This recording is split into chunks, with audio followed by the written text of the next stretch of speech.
In our previous lesson, we defined fundamental quantities as the basic quantities upon which most quantities depend. We also learned that there are seven fundamental quantities which include length, time, mass, electric current, temperature, amount of substance, and luminous intensity. In this lesson, we will study the units of these fundamental quantities and how they are written. Most times, students fail questions on calculations in physics because they can't write units of physical quantities appropriately. This problem is solved in this lecture. The first quantity we'll be looking at is length. The unit of length is the meter and the abbreviation is small letter m.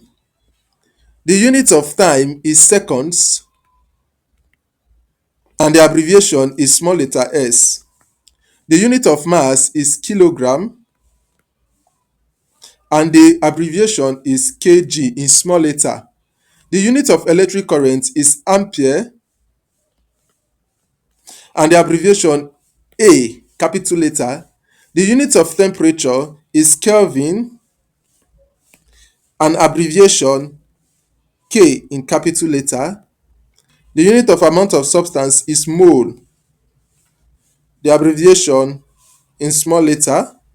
The unit of luminous intensity is candela and the abbreviation is in small letter. If you look at this table critically, you will notice that we started writing all units with small letter, lowercase letter. So anytime you want to write your unit, if you want to write it in full, you must write it with small letter. M in small letter, S in small letter, K small letter, A small letter, K small letter, M small letter, and C small letter. They must be in small letter. So whenever you want to write your unit, you should make sure that you start with a lowercase letter. Writing your unit, for example, ampere as capital, no, this is wrong. This is wrong. You have to start with small letter. I hope that is clear. Now, coming at the unit abbreviation column, you found out that only two of the abbreviation are written in capital letter, which is A and K. Why are they written in capital letter? Because actually a scientist named Ampere and Kelvin discovered these units, and that's why they are written in capital letter. So all other abbreviation of these units are written in small letter, lower cases letter, but Ampere and Kelvin are written in capital letter. Now that we have mastered how to write the units and abbreviation of fundamental quantities, we are ready to unlock a new level of understanding in physics.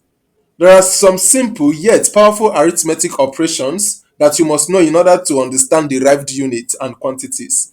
These arithmetic operations will be our keys to discovering how fundamental quantities combine to create derived quantities.